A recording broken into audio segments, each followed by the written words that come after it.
Bro, can I be honest with you? Ang lala na kasi ng titig mo sa akin eh.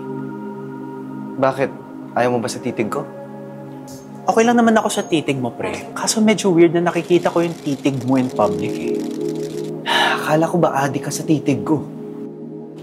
Ang tamis nga ng titig mo. Kaso lang dati na yun sa...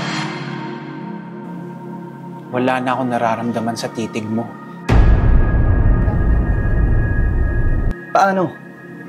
Parati kitang tinititigan. May nahanap ka na ba ibang titig? Oo. Mas malalim na titig. Pero, pwede pa naman tayong magtitigan.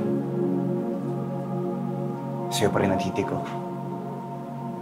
Panghabang buhay. Pakita nga ng titig mo. Yo! Okay na yan!